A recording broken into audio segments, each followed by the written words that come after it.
Been sleeping for too long. Wake up. Wake up. Wake up!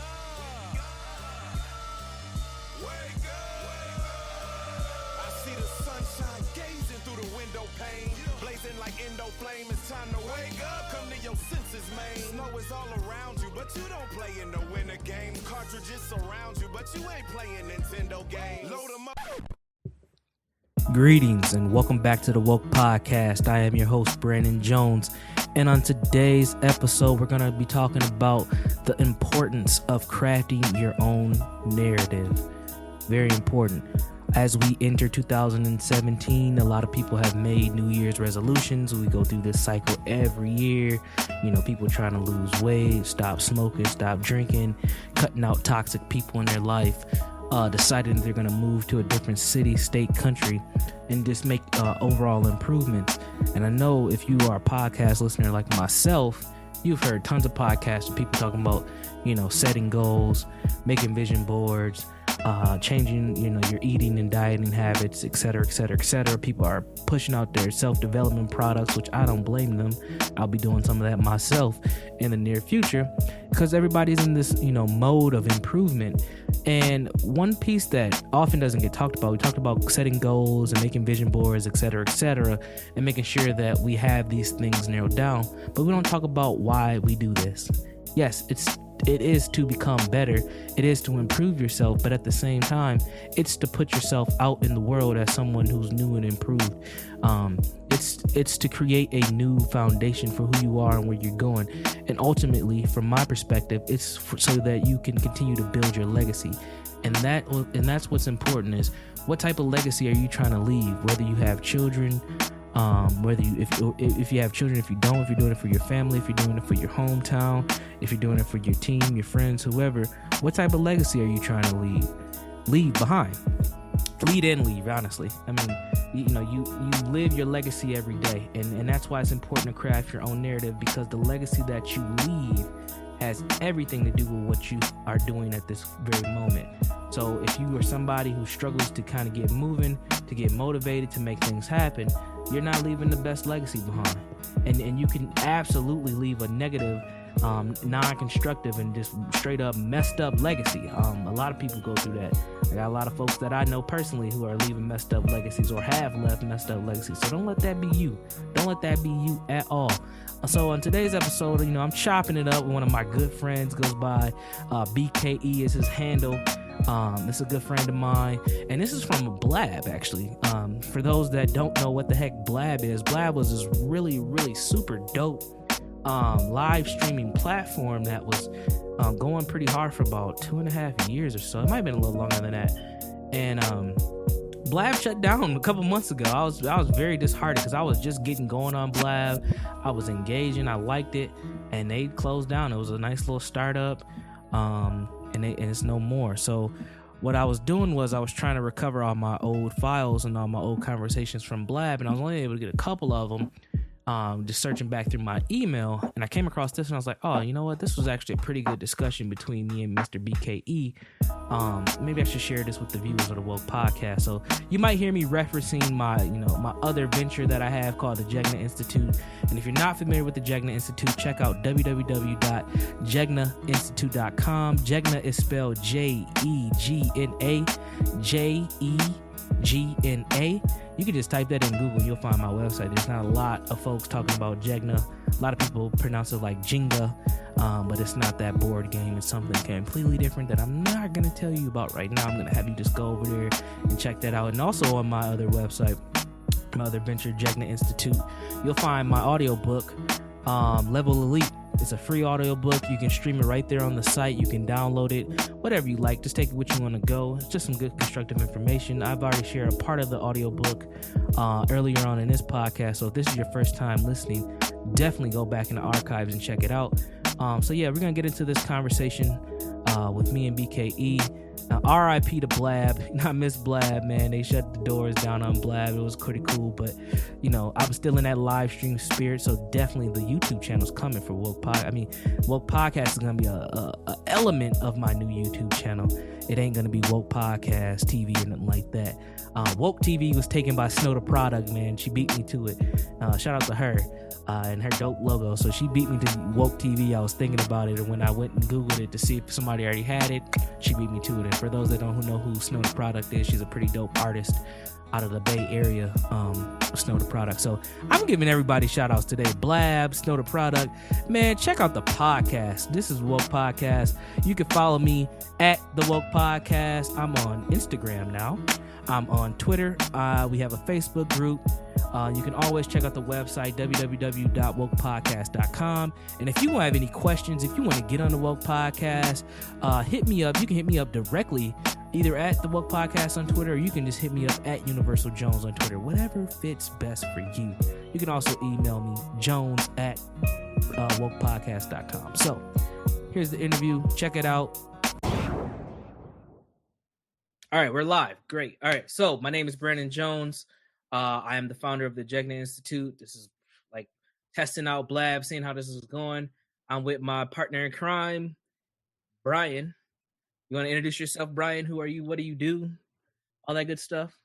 Brian Edwards. I work in Treasury for oil and gas from Houston, Texas. 29 years old. Been doing this, since college times. Just stayed woke. Staying woke. Okay. Staying woke. Good. Gotta stay woke.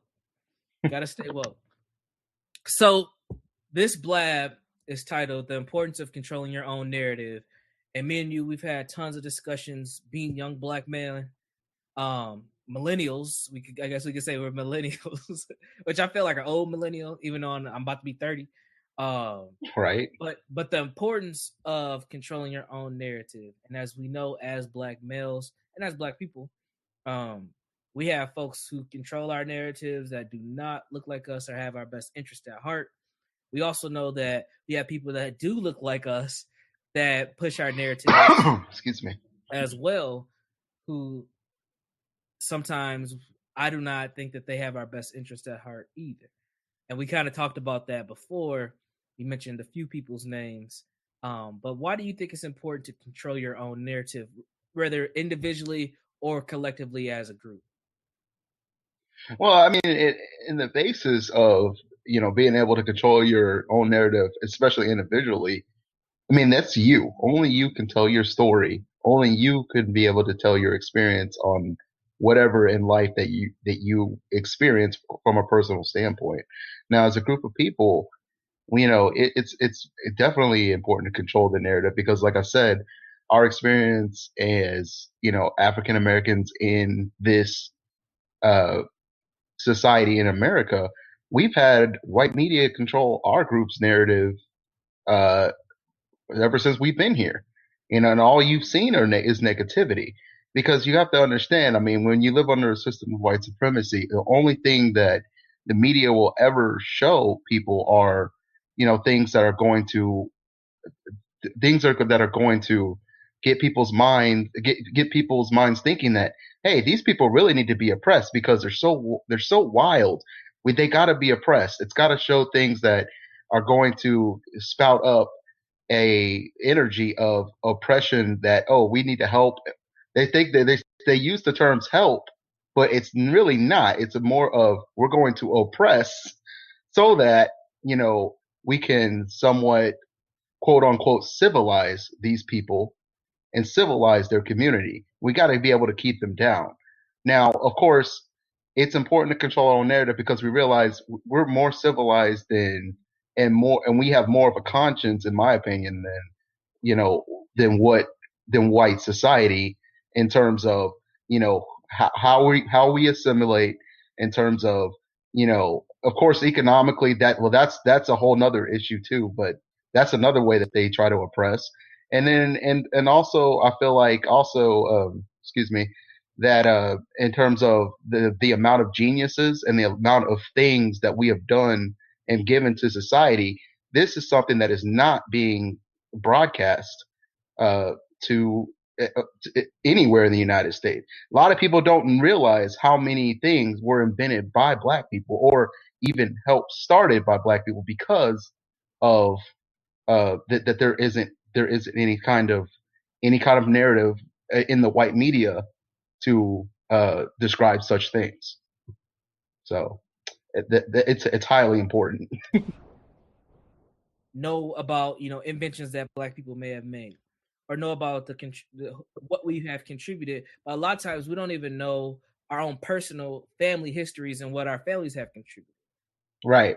For instance, I met this young lady a couple months ago. She's interning where I work as a therapist, and one thing that she found out recently was her grandfather, Black man, created Hamburger Helper for Pillsbury.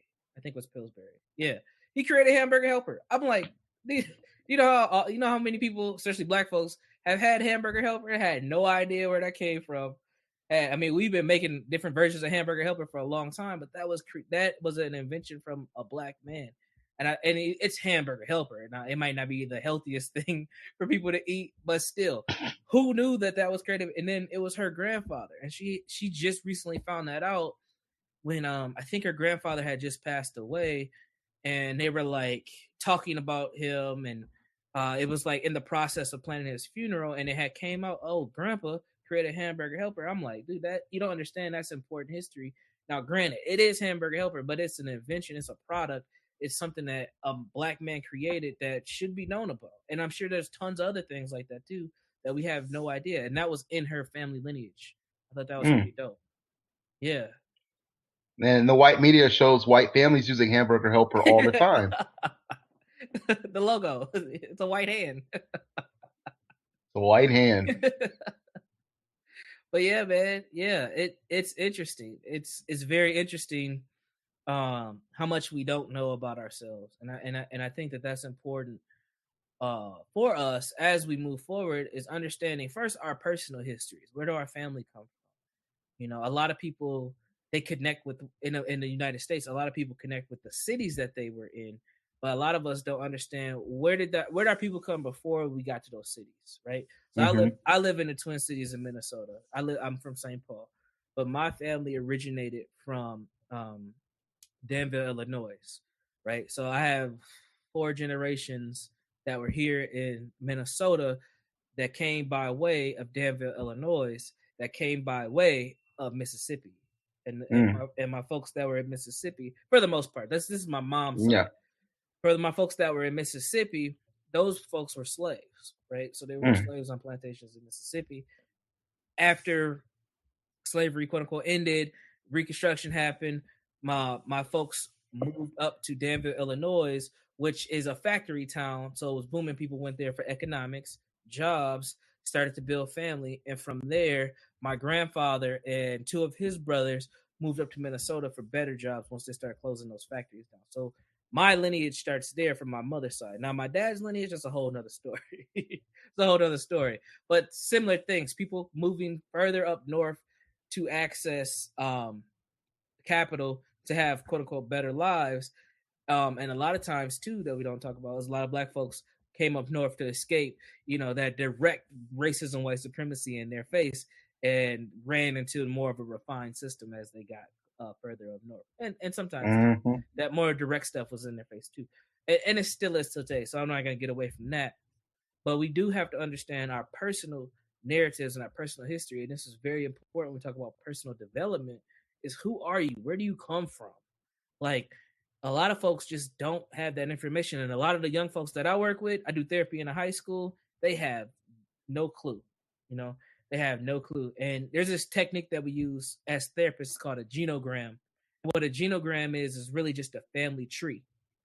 So we might use a whiteboard, or we might just use a sheet of paper, and we just start kind of sketching out people's family trees, trying to connect different relationship dynamics, trying to connect, like, did this person have alcoholism in their family? Did this person have a mental illness? What kind of jobs were these people doing? Where did they come from? So we're just trying to connect all those histories. A lot of the students that I work with can only go up so far. They can usually just go to their grandparents, and that's where things stop.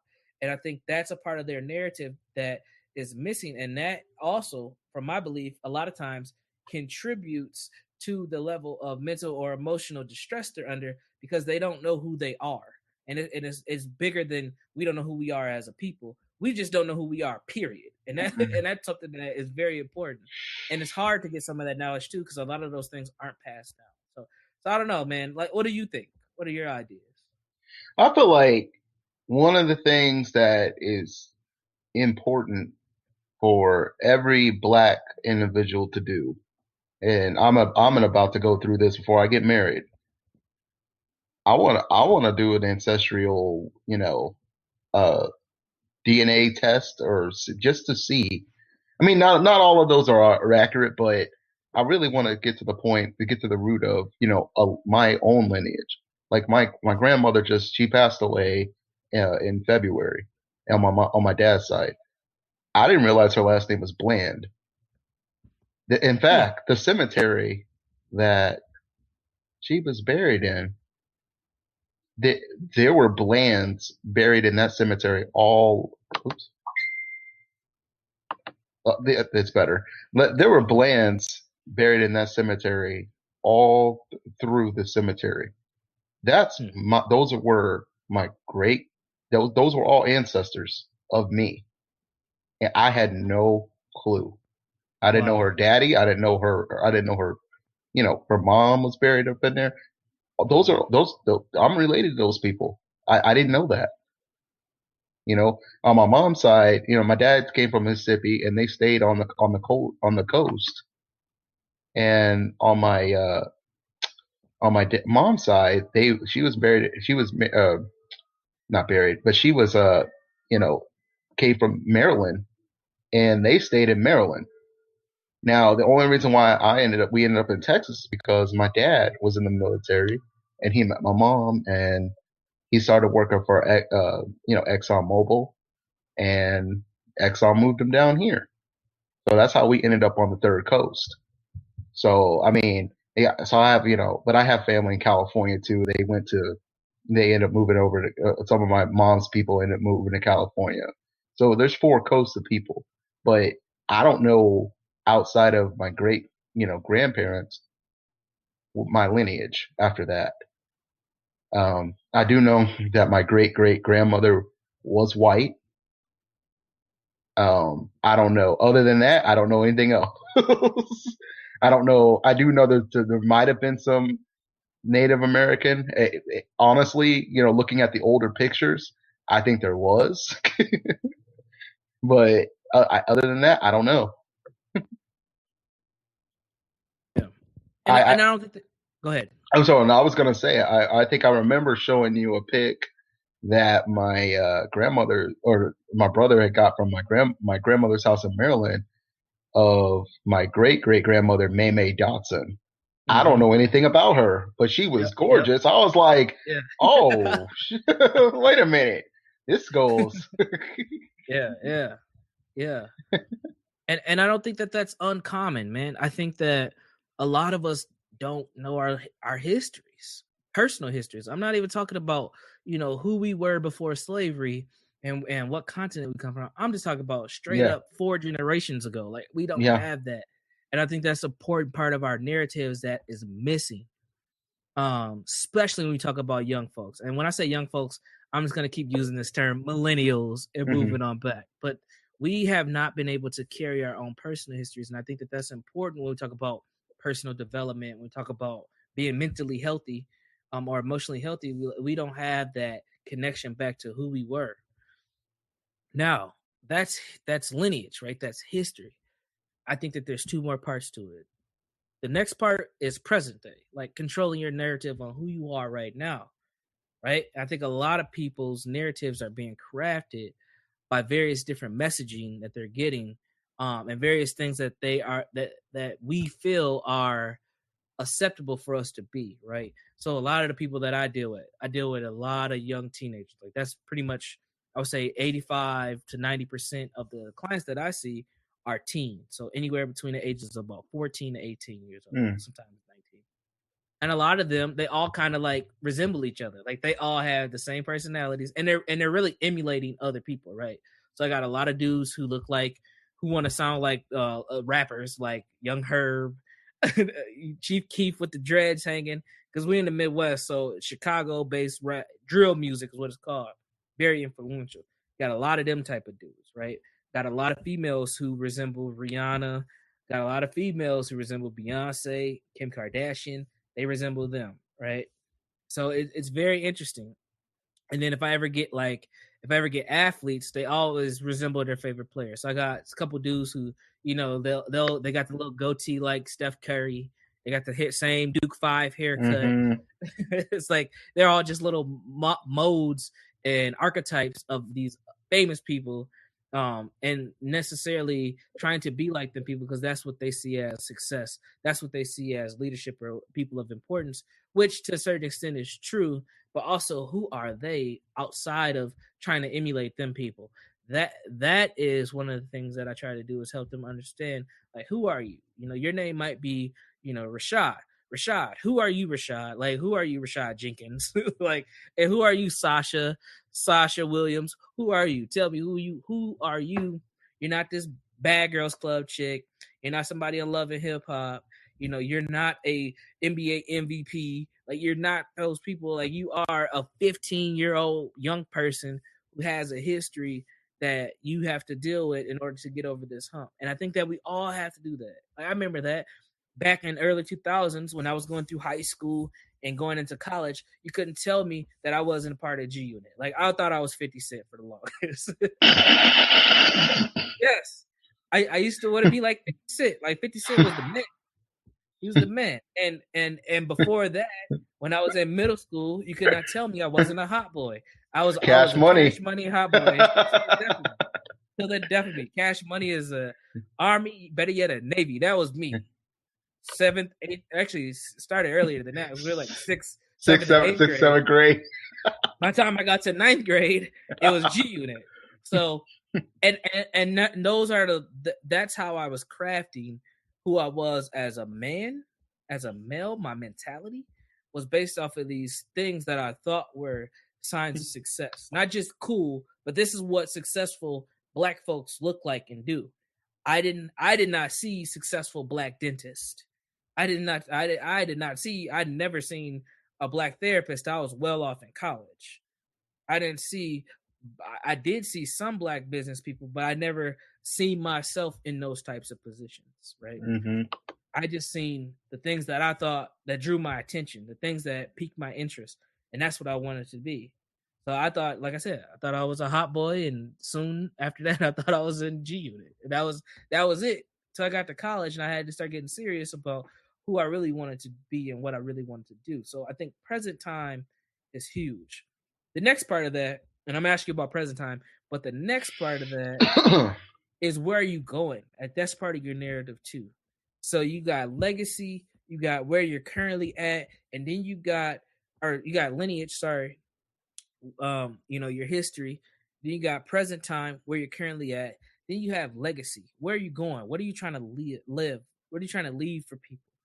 I think that's part of our narrative too, that we have to start building as individuals. And a lot of people don't get that till it's too late. So I don't know. What are your thoughts on that kind of framework of lineage, present, legacy, as far as narrative? Well, like you said, that was discussed before about lineage. It's highly important to know, you know, where you came from, and also because some people, you got some people that don't care about their lineage. They're like, I'm ashamed of my lineage. I don't even want to deal with that, you know. And that's a shame in itself. But also in present time, people, I feel like we as a society have allowed media to raise our children. I think it's mind-boggling to me that the average, and this is true, you can go look this up, the average, you know, Black child is watching 72 hours of television a week. That is mind-boggling. Yeah. That is mind-boggling.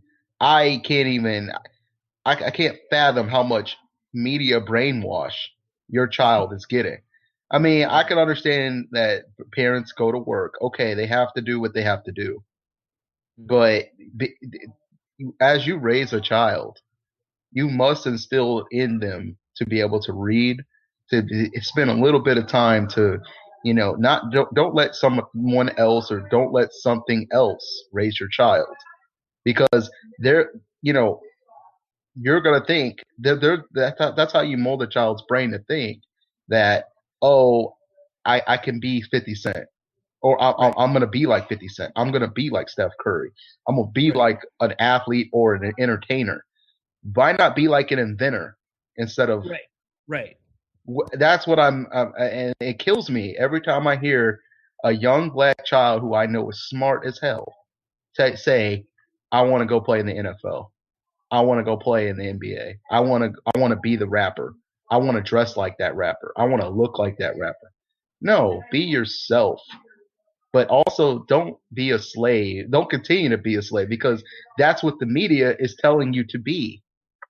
That's the only thing that they're doing. They're even, like I said, they're molding people to be corporate or, you know, corporate or retail slaves. And do you want that to be a present thing that you want, that you want that to be your present on who you are right now? I don't think so. Or for your kids? No, not absolutely not. What was I going to say? The next thing that going to the future, it's weird because the people that had, I'll call it the civil rights generation. Okay, these people, they got a seat at the table. Something very interesting was that I read somewhere about. I think it was one of I forgot which congressman it was. It might have been out of Georgia. He's telling people, I walked, I marched. You all need to vote.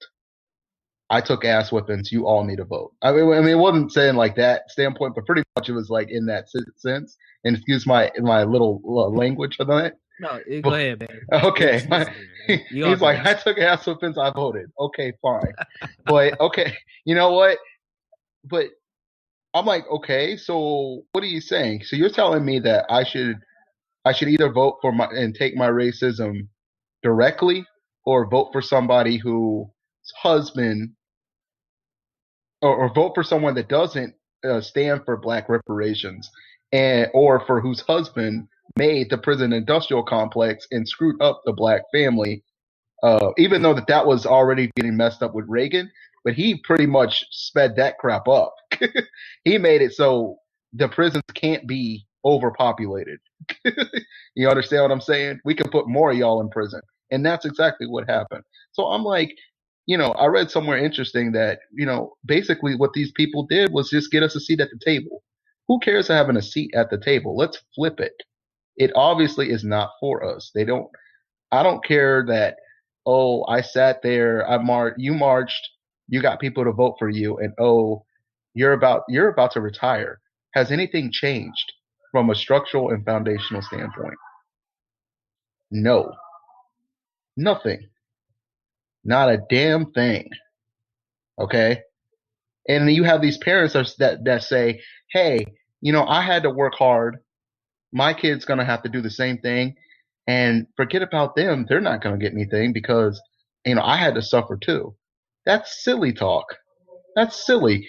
Do you know how many white kids are getting things now that I even, are around, that are getting things now because of what their parents had? For example, I went to a baby shower last week, excuse me, and I ran into one of my this colleague. He's a white guy, and he was telling me, he goes, "Yeah, Brian, you're real smart and you're really working hard, and I'm jealous because you got everything on your own. But now I'm working for my father, who has $1 million oil service corporation, and he's working as an accountant." I go, so he's priming you to take over? Yeah. I'm like, really?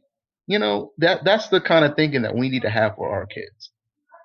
Think about something that we can pass off, even if it might not be a job. Definitely wealth. It's important. It's important to build in terms of whether that's investing into something, investing in money instead of investing in Jordans. Let's invest in Nike, or building up a 401k, or having something to pass on to your child that's going to help them financially be financially independent, or lead to financial independence. So those are my thoughts. No, I think you're right on point, man. We don't have. I wasn't passed down nothing. I'm first. Yeah. I'm first generation everything when it comes. I mean, even like information is important to pass down. Like constructive information is important to pass down. Like my parents didn't teach me how to do taxes. My parents didn't teach me any of these things that were I needed to be successful. Um, I had to figure a lot of stuff out on my own. Thank God that when I was in my developmental years, we had the internet. Google was my daddy for a long time. Like for real. A lot of the stuff that I learned was online, and still to this day, was online. I didn't have anybody showing me the ropes. It was trial and error and online. And I think that's something that is a benefit for the folks that are coming behind us, is that they can get answers. Like I can literally press a button on my phone and get an answer to anything that I want to know, for the most part, real quick. Like if I want to know, what's the weather in Denver, Colorado, somewhere I'm not, I can get that information in less than 10, 15 seconds. Like that's how quick things are today, that we need to understand at our fingertips. So one of the trainings that I do when I go and I work with black males, I have this quote that I put on the screen, and it says, "In a world where everything is smart, all you have to do is be wise." In a world where everything is smart, all you have to do is be wise. Why is that? Because we're at a point in time, and we're moving this way, especially with like AI, artificial intelligence and stuff. Like we don't have to do too much thinking as far as intellectual thinking, but we do have to be wise enough to access that information. I just seen something on Amazon a few days ago that several brands are having these little buttons that reorder things when you run out. I seen like Tide, Cottonelle, the tissue company. I think there was another one. But all you do, you stick this thing on like your refrigerator. It's like a little magnet thing, a button, and you hit it, and it automatically reorders whatever you ran out of from Amazon. I'm like, whoa, that's pretty dope. So we're getting to a point where, and I've heard Gary Vaynerchuk. I don't know, are you familiar with Gary Vaynerchuk? No, never. Okay, No. you need to figure out who Gary V is. So Gary Vaynerchuk, big time social media dude, has crazy knowledge on how to work systems, businessman. I'm not gonna talk about Gary V because for folks that see this, if you know Gary V, you know his story. Check him out. But he has said that we are going to get to the point where we have smart refrigerators, and then he also makes this joke like we're gonna have smart pants that are gonna tell you when you gain too much weight and you need to buy new pants and stuff like that. But the smart refrigerator thing is true. He has said that we're gonna get to a point where our refrigerators just start reordering food from us without us even knowing. So if you have a 12-pack of Coca-Cola in your refrigerator and you're down to your last Coke, your refrigerator is gonna be smart enough to know that and just order it, and it's gonna be shipped to your house. Now that sounds crazy and far-fetched, but think about how far we've come with technology, right? Think about like Uber. Like I just started using Uber about a month ago. Never used Uber. Me and my wife, we were like, we're gonna go out, and we want to have a couple of drinks, and we just moved out to the suburbs. So I'm like, man, I ain't trying to drive from the city all the way back home with a couple of drinks. She's like, let's take an Uber. So we download the app, we set up the Uber. The Uber gets here like super quick, like 5 minutes. We took an Uber from our place in the burbs to downtown St. Paul. It cost us $6. $6 one way. So it's $12 both ways. Do you understand? If we would have called a cab, we would have had to wait 30 minutes. By the time we got in the cab, it would have been $8 already. Would have been $20. Yes, easy. I know. You know I live there, so Easy. hey. Yes, very I easy. know. You pay less than $20 there and back on an Uber, and a guy, and you get to pick your driver. They picked his brother. He had a pickup truck. He was super cool, old school dude. He's retired. He's like, man, I just stay up late all night. I might as well make some money. So he drives an Uber. I was like, this is dope. Like, so I'll be sure to hit you up next time I need an Uber. But we were chopping up. We were talking about business. Old black dude, you know, he's retired, been working corporate America all his life. Now he's just sitting back driving an Uber. I'm like, man, like, what's his story? Like, what kind of narratives does he have? And it was pretty cool. But what my purpose, before I get off on that tangent, my purpose is, we live in a world where we have so much access to information. We have to train the people behind us how to utilize it to the best manner that they can. Because if we don't, they are going to lose. Like the way that we look at social media is entertainment. The way other people are looking at social media is business, building communities. Like you'll be amazed at how many mastermind groups and, you know, online courses are on social media and how people are using these things to further business. And then I look at us, black folks, we are just trying to get a video to go viral, and we're okay with that, or get some likes or some retweets, right? And we get obsessed over Kimojis. Like, we don't understand the business behind that. Kanye said it in a song, we making 100 million on Kimojis the first day. I was like, dang. It's like, we have to understand that these tools are fun to use, but they also are building economies. One of the big things, and this is important for controlling narratives, one of the big things I keep talking to the youth that I work with about, especially when I do groups with black males, because usually I get called to do groups with black males. And I'm talking about where are you going to be in the next 10 years? Some of them don't want to go to college. I'm cool with that. Okay, you don't want to go to college? Great. You don't want all that debt. You ain't never been there. You ain't never been on a college campus. Makes sense to me. So what kind of business are you going to start? Because it's going to be one of those two choices. Or you can go to the military, or you can go to jail, or you can go stay at your mama's house. What you going to do? One of the things that because I get called to work with youth that usually are in trouble, at risk, right? And a lot of them smoke weed. So I'm like, man, y'all smoke enough weed. Y'all should be getting ready to start a weed business. Oh, man, I'm already selling weed. I'm like, dude, that little $300 that you making selling weed ain't nothing. Because there's a dude right now, your same age, that is about to go into a dispensary or start a business, and he's going to make $300 million in the weed business, because it's coming. It's going to be here in Minnesota within the next 5 years, legalized. And while you are still selling little, you know, dime bags here and there of weed, your competitors, other groups of males, are going to be chemists growing their own weed, are going to be making various different accessories for weed, various different ways to smoke weed, t-shirts, businesses. There's going to be private weed clubs, all these things that you could be doing. But we're not thinking like that. We're just thinking it's going to be legal so I can't get arrested. We're not thinking, how are we going to invest in that business?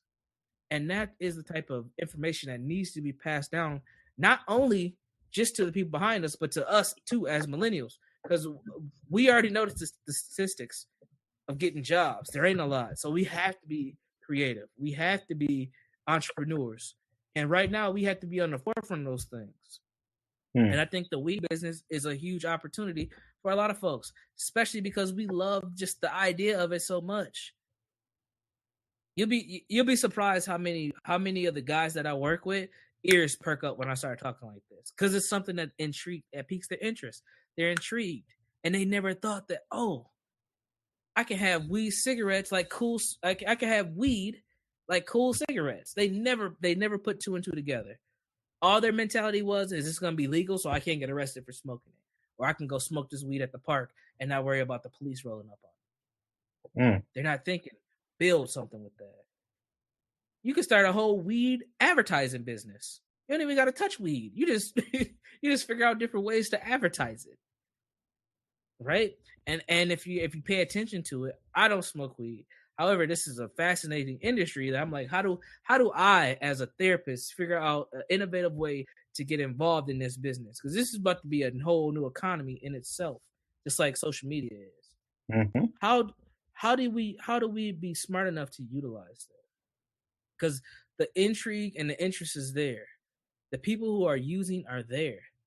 They're ready. How do we benefit off that? Just like alcohol. Think about people who just make bottles for alcohol. Like they might not drink, they just make bottles. Jim Beam, Jameson, Jack Daniels, all these, and then even those fancier bottles. Who makes those bottles? Whoever makes those bottles, the glassware, multi-million-dollar flowing in and out. Because people are going to keep buying alcohol in and out. Then think about not only who makes the bottles, then you got customized mugs that are in gift shops. You got shot glasses. You got those little rubber things that they put on the top when they're at the bar, and they're like, whoever made them little rubber things that go on the top of bottles, that's a multi-million-dollar idea right there. People don't think about that stuff. We're going to need the same thing for weed. Same thing. And that is how you take your creative genius and benefit off of it. That's how you create your own narrative. Just like the young lady I spoke about earlier, whose father created Hamburger Helper, or whose grandfather created Hamburger Helper. He utilized his genius to make a meal that many people have had. We could do the same thing in multiple different industries. However, we are not conditioning and training our young people to do those things. We're just saying, graduate high school and go to college and get a good job. Mm-hmm. And then they figure out once they get there, there ain't no jobs. Mm-mm. Then you got, $60,000 in debt. Then what you gonna do? Move back in with mom and dad, which could be okay if you are working towards something. But a lot of people, that's their next option, is they're just stuck. Or when you do let's put it this way, I'll go back to that. When you do find, let's say you do get a job and you get there and you realize, oh yeah, let's say you're making 65,000. Okay. Mm-hmm. You realize, okay, so yeah, there's potential. There's potential for for me to make 100,000 if I become a manager. But then, how many black managers are there really at the place that I'm working at? Is there really a plan for the organization for me to get to make it that high? Or how many black executives are there? That's where, in corporations, in corporate America, if you want to get wealthy, you become an executive. And you notice in the majority of corporations in America, okay, they're either going to be Asian or they're going to be white males that are going to be executives of these corporations. And it's specifically designed like that. Like especially at the place that I'm working at. I mean, I love it, but I mean, when I say love it, I mean like I like what I do, but I mean, I've come to the realization that, and especially what I've already observed there, working there for a year and a half, that there isn't going to be a time where there's going to be a black executive especially within the next 5 years. I mean, I'm not saying that now. I'm not saying in the next 10, but in the next 5, there isn't going to be that, and that is specifically designed that way, especially in the department that I work in. They're going to have the white people in charge on top. They may have one token black manager, black supervisor. They're not even going to make that person a manager, black supervisor, and then the managers are going to be white in between that. That's specifically designed, and then they come up with excuses on why that person it cannot be promoted up to a management level, which managers get quarterly bonuses where I work at.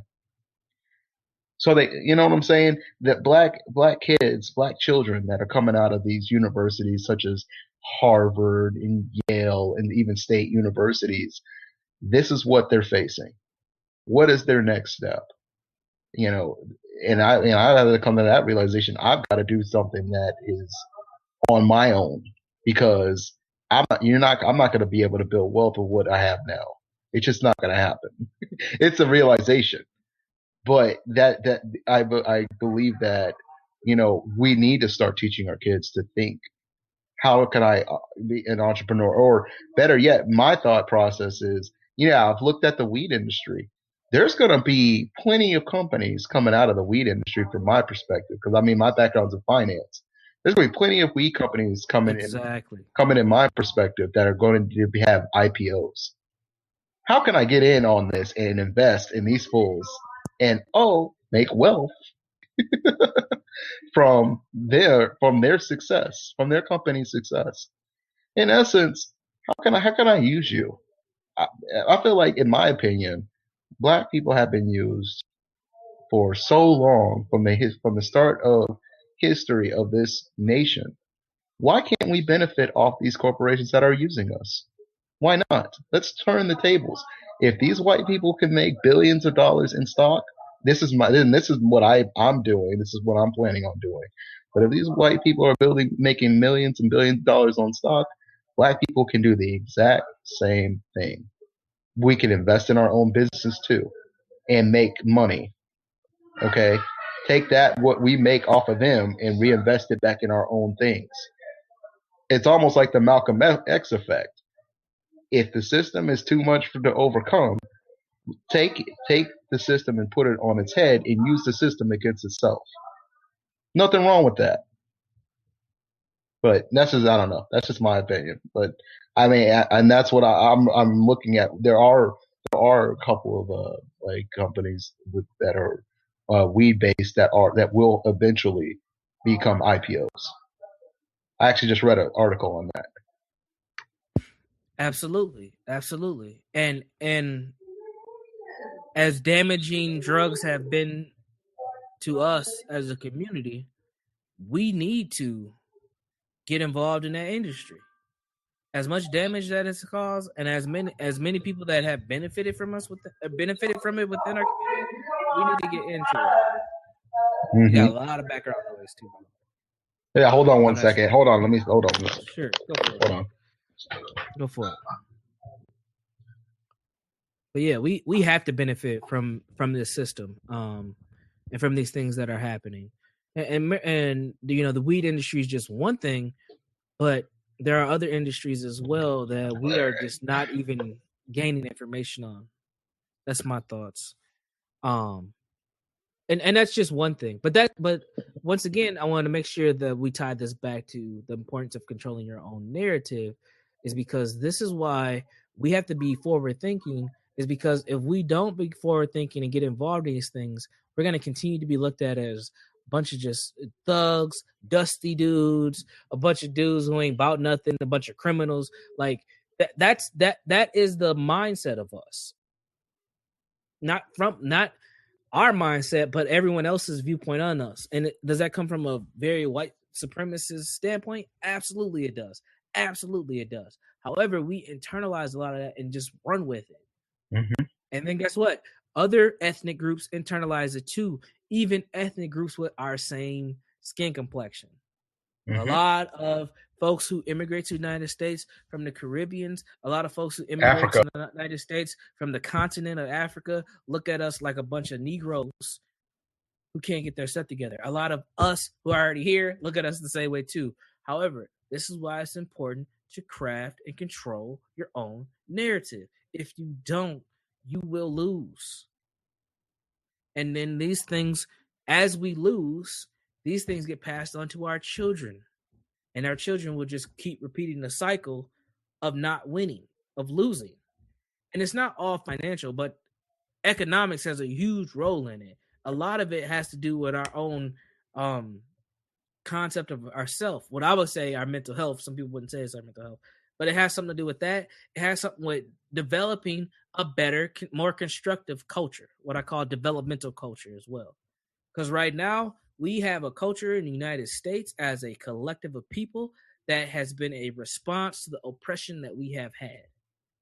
That's been our culture. So everything that we do, the way that we look at business, the way that we understand our religions, the way that we educate our children, the places that we live, the people that we talk to, how we talk to people, playing the dozens and flaming and roasting people, all that stuff is a cultural response to the trauma and oppression that we've been in.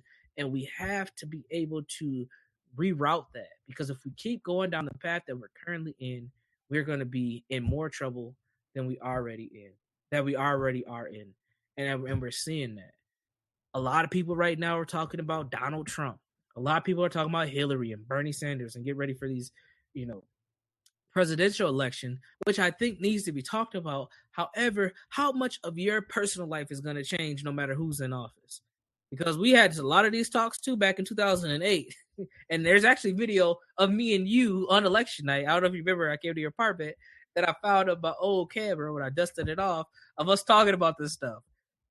Yes, 8 years ago. I didn't say it was going to change. Did I say that I changed my narrative though? No. Your narrative stayed the same, and mine was the same too. Okay. It was very interesting. 8 years ago, it was very interesting. I like to see that, by the way. But yeah, I'll email it to you. I still got all that stuff. I'll email it to you. Back when we used to do B Jones TV. B Jones TV.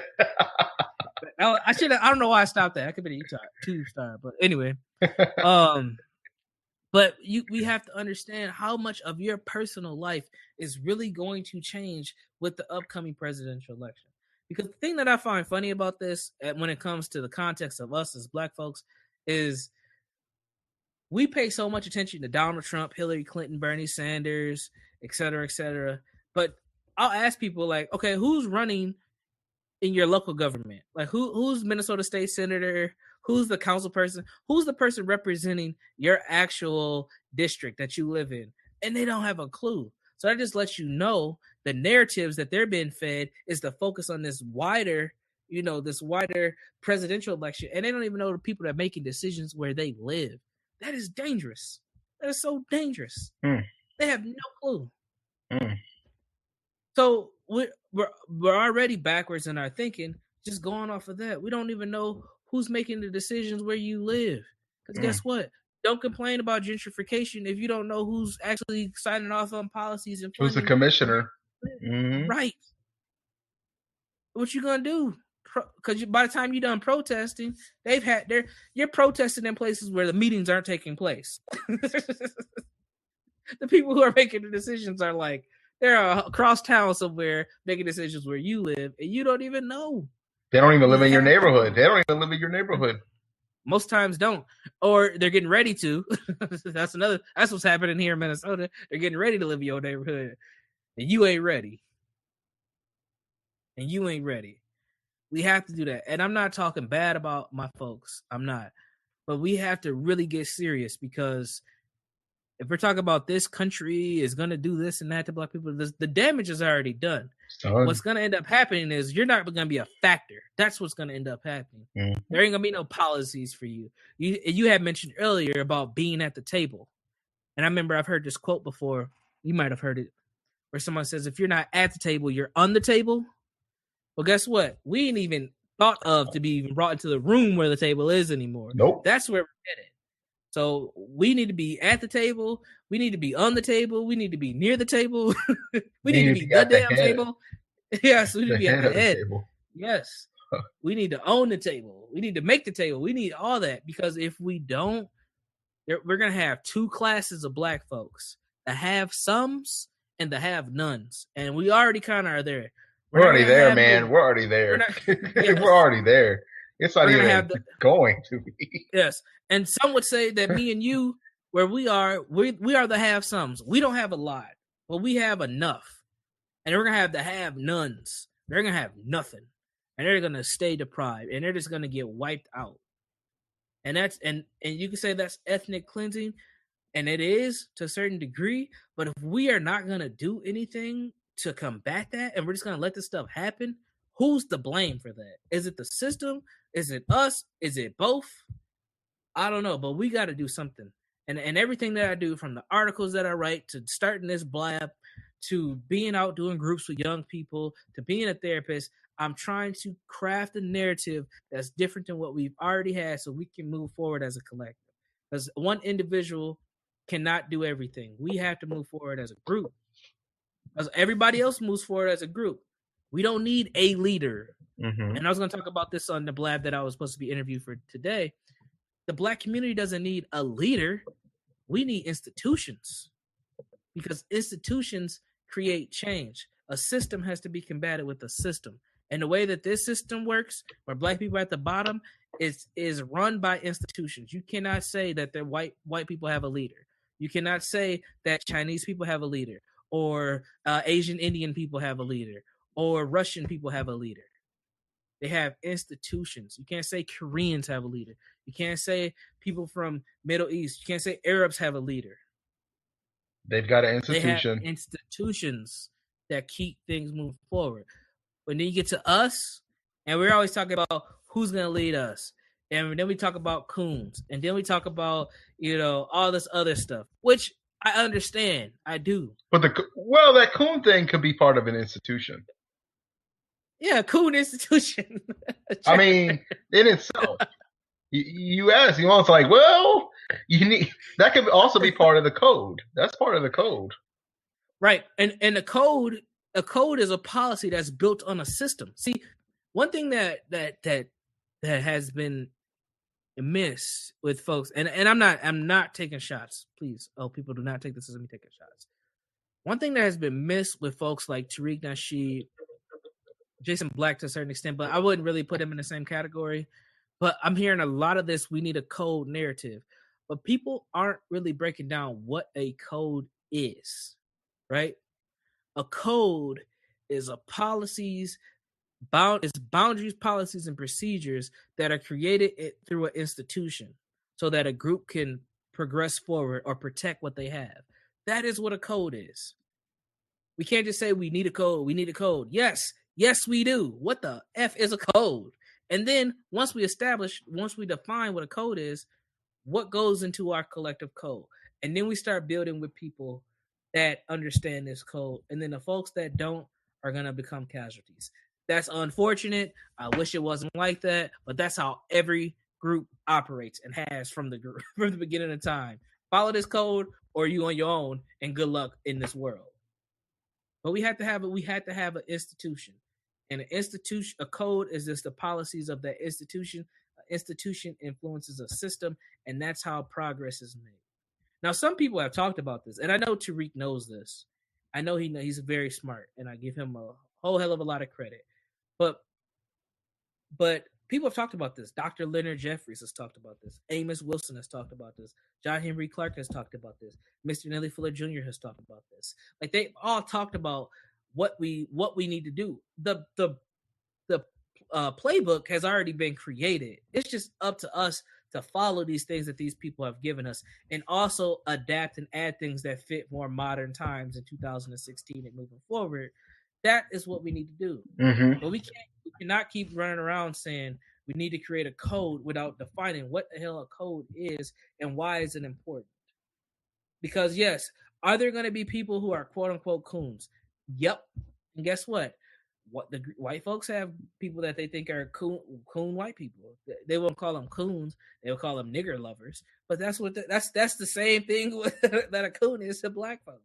Every group has this. However, if you have an institution, those people don't matter, because the institution is what's important. And we can look at religion as an institution. People who are extremely religious, they stick to that religious code. And they have people who are atheists who don't believe in anything. But guess what? They don't matter because that code is in place. So coons won't matter if you have a code. So if you're a diehard Christian, an atheist doesn't matter to you because you got a code and you make sure that you keep them out of your group. Now, this is some straight military war tactic stuff, but this is where we're at, because I honestly don't think that a lot of us are going to make it. Like, not in the United States, not the way things are going. I don't know. What do you think? I think that, the kind of how you described in the beginning about, a lot of people, the haves and have-nots, and, and whether it's going to be our fault if, or is it going to be this white supremacy's fault if some of our children don't make it, or not some of our children, but some of the men, it kind of brings me back to that, like that Frederick Douglass quote that, that says it's easier to build, strong children than to repair, broken men. we have to understand that the institution of white supremacy, the thing that we fail to realize is they're not just they're. If you notice, a lot of and this is why I say we cannot allow media to raise our children. Going back to the conversation in general of art, and it's easy. It's important for us to control our. Hold on one second. Hold on, please. Hold on. Yes, Don't answer honey. the phone on Blab. Hey, I'm on Don't. No, Blab. we can hear your conversation, bro. Bad idea. Yes. Bad idea. Mute your Bye. line, homie. Mute your line. Okay, I'm done. Hey. No, I know. You could still hear me. It wasn't anything personal. Anyway, as I was saying, she's like, what are you doing? I'm like, I'm on Blab. Anyway, as I was saying, so let me finish my point here. As I was saying, though, is, it's important for us to to control our narrative. And this is the big reason. Because these institutions are really attacking our children. It all starts from the infancy. It all starts from, yes, Brandon, you are able to minister to kids, or well, sometimes grown men, that are might be still in high school or that are at risk. And of course, you hear a whole bunch of excuses, like every on excuses why they can't do what they want to do. Okay, and then you get to the point where it's like, okay, yeah, I can help them, to a point of getting past whatever trauma or anything that they might have gone through in their life. But in terms of being able to mold them into something that is going to be an economic force or something that is going to be able to protect our community when they have issues of protecting themselves, it may not work. And that's why, and you're right, people have come to that conclusion that all of us aren't going to make it. I hate to say it, I've come to that realization, and actually, it's a lot easier to take that in. Yeah, it's hard at first to really no, we can save everybody, all black people, but there's gonna be people that are gonna fall victim to it. There have been people that have already jumped ship from it, from the black community, which, okay, eventually they're gonna that whole they're not running away from the institution of white supremacy. I think that though it is highly important for all of us, like I said, to uh, to to to really continue to push this message to our youth, and personally for me, um, I've really wanted to start getting involved more with our youth, especially here in Houston, because these kids don't know. These kids aren't told, hey, this is how, you really shouldn't be, like, for females, for instance. Why are you over here fighting a man, or fighting in general with yourselves? Or, they're not told, hey, if you want to, if you want a basketball player, have you thought about owning the team? Oh, no. Or, you know, you're investing in weed here. You're buying the product, but have you thought about investing in the company? Well, no, I mean, for example, I read one of the things that got me really interested in stock was reading a story on a black gentleman. The guy was in high school. He made $250,000 in investing in stock. Like, that pretty much is going to pay for his college career as in high school. Okay. And they asked him, and they interviewed him. They said, well, and his name wasn't Kwame, but, well, Kwame, why didn't you actually buy Jordans? He's like, well, what the heck am I going to buy the Jordans for when I can buy, I mean, he didn't want to spend the money, but, he pretty much was like, not only did I invest in Nike, I invested in Reebok, I invested in Adidas, I invested in a lot of things that I was interested in, so that I could, potentially pay for my college and have more money and have money that that left over so I can do other things with. That's the kind of mindset that our youth, that it really needs to be instilled into our youth. Um, you know, like I said, going back to kind of all the other things that you've said, especially with the institutions with the Chinese, that's another thing we got we got to talk about that Akili Gurley case, that Kai Gurley case, excuse me, with the New York Chinese police officer. Anyway, with the black DA, but that's a whole nother issue. But what I was saying is, though, yeah, you're right. No one has really defined that. But I feel like, though, I feel like people like a Tariq is kind of doing that to the certain extent by having a Coon Train Award. Like, that's going to be part of the institution. He hasn't completely defined it. It hasn't been completely defined, but that's pretty much a brick of it. Will it protect it? Will it protect what we have? I mean, to a certain extent, nah, but are you bringing light to it? I mean, people don't like to be called out in front of other people. They just don't. They don't like to be. I mean, we're notorious for, whip putting a public gallows or a public, whipping in front of a white person. But hey, that's only because, you talk bad about white supremacy. No, no, no. White, get that whip. You can't talk to massa like that. No, what we're doing is we're whipping you, and you're going to tell you, hey, you want to talk bad about white people? That's fine, but we're going to publicly whip you for that. Mm-hmm. Go back and tell massa that. So that's the way I look at it. Anyway, go ahead. No, I get that, but I do think that this idea of a Coon Train Awards, or putting a lot of focus on people who we would consider to be coons or bedwenches or whatever term you want to use, I think is dangerous because of the state of where we are as Black people. And let me explain this. So, okay, as Black people, as people in general, as just especially westernized people in the United States, we love drama.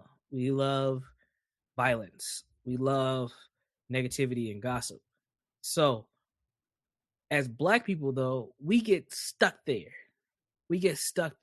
So this Coon Train Award thing is going to be huge because we love that. We love that going back and forth. We love that. Let's talk about these people and what they ain't doing for us, or who they are and how they don't love the Black community. We're going to get stuck there, and then we're not going to be able to move forward because of our trauma. See, our trauma keeps us in that mode of being just attracted to drama. That's why we fill up movie theaters every weekend. This is why we have tons of reality shows that have literally the same content over and over and over again, which is drama, gossip, this bitch, that bitch, we're fighting, he's cheating, she's cheating, this person's twerking, this person's no good, this person's lying. Like, we have tons of shows like that. We have tons of media like that. We have a lot of people who have gained notoriety because of things like that. Because because we feed off of that and we stay there. That's why I think this is not going to be helpful. Yes, do we need to point out these people and recognize that they are harmful to the collective? Absolutely. But at the same time, most people are going to just get stuck right there. They're not going to be able to move past that. They're not going to be able to move past, okay, we can call out people's names, Stephen A. Smith and Stacey Dash and Jesse Lee Peterson and Al Sharpton, all the people that people always talk about. That we will, as a collective, get stuck right with those people, and we won't say, okay, now that we know who they are, what are we going to do? We're going to just keep talking about them, wait for them to say stuff, or are we going to say, all right, we don't mess with their content? So when Fox News puts Stacey Dash on, that's something we're going to ignore, right? When Stephen A. Smith is going off on whatever platform, we ain't going to pay him no attention. We ain't going to put no money in his pocket. We ain't going to do none of that stuff. But if we continue to focus on those people, I think that's part of why they were placed there, is because we would just keep focusing on them. Because as we continue to talk about these people, they can stay relevant. Stacey Dash would not be relevant right now. Chris Rock and whoever put together the Oscar stuff, they would have never brought her out if we were not talking about her.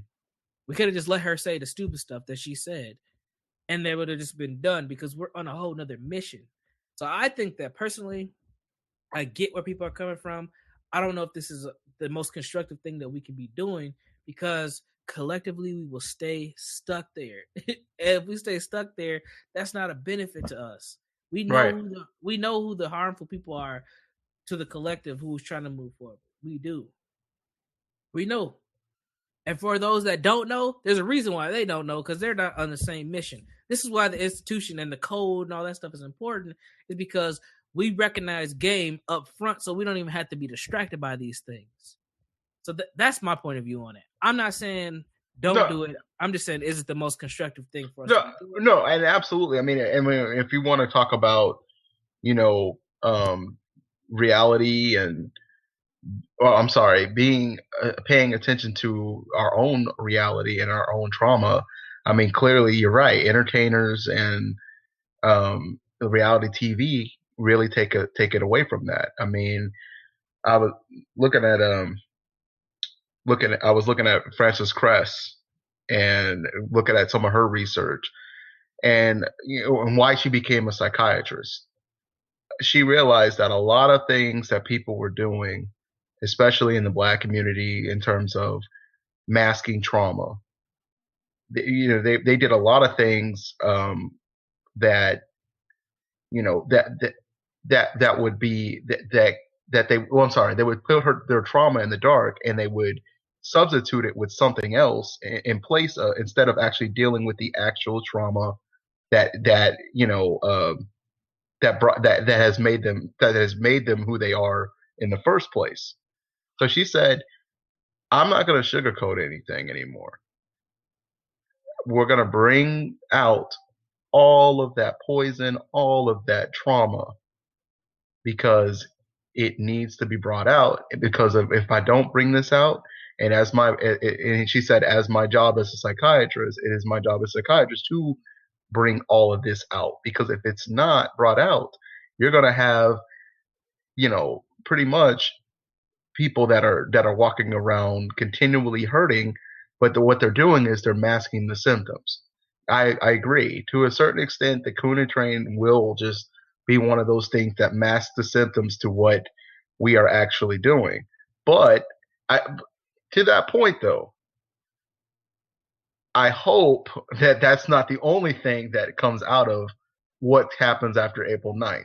There still needs to be, I know that going back to controlling the narrative, Tariq is making a Black social network site, moreus.com. I think you can still give to it on I forgot what giving site it was, but Google's a good thing to use. He is making that site, and he is going.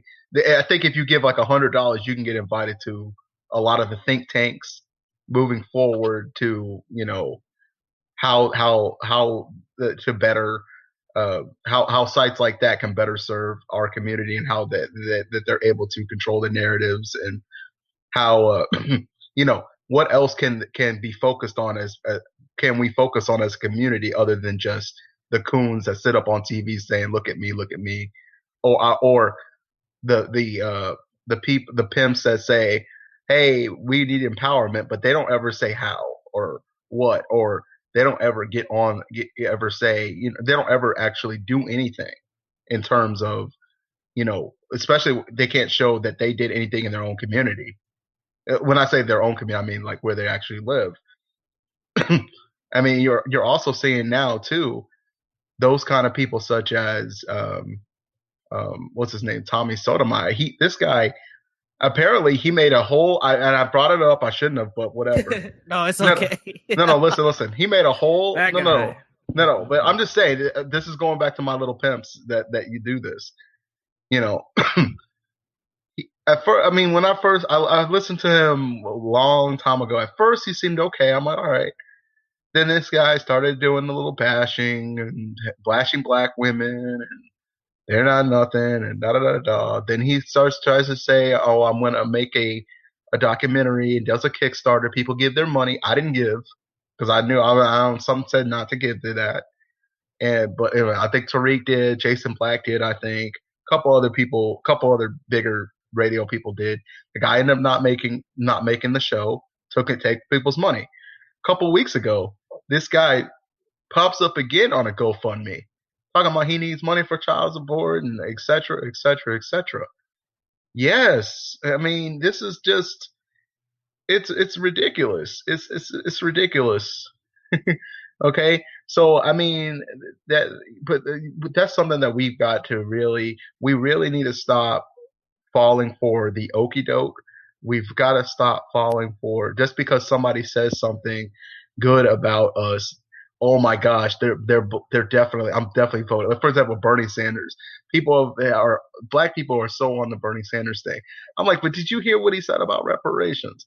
I've got a problem with that when your ass voted for Japanese citizens getting reparations, and when you voted for Jews getting reparations. But was that divisive then? Why is it divisive when it comes to us? And who says that we wanted money? Reparations could be in the form of free college education or allowing black people in this country to refinance their student loans under a 0% interest rate Credit. or credit or even housing, giving a housing credit, to buy house, give me 5,000 towards closing. If you are presumably this and that, there's a lot of things that it's not even just about money. It's about, hey, how can you make my everyday life be a little bit easier? Because of the fact that this country was built off the backs of my ancestors, and that we were never compensated for it. So anyway, I feel like we're always falling for this okey doke, and I think that's something that we've got to stop doing. I think a lot of people feel like one person can take away our misery, but it really starts with ourselves and looking in the mirror and saying, I've got to change for the better of my own, for the better of the community. And what do I bring to the table to better the community? Not just looking at one person to do that. We got too many people that don't want to take personal responsibility. So I agree with you. On the short answer. I think you're 100% on point with that. Like, we cannot keep looking for saviors, because at the end of the day, the best person to save you is yourself, and you got to do what you need to do to get to that next level. And you can't be looking to vote somebody in to help you. You can't be asking other people to do things for you that you are not already working on progress. Because once you do that, you are giving up your personal power to somebody else, and then you're not useful. The person that feeds you will always control you. The person that feeds you, whatever that is, information, actual food, anything. The person that feeds you will always control you. And that goes into business, that goes into education, that goes into parenting, that goes into relationships. Like, the person or the people that feed you will always control you. And if you're not doing anything for yourself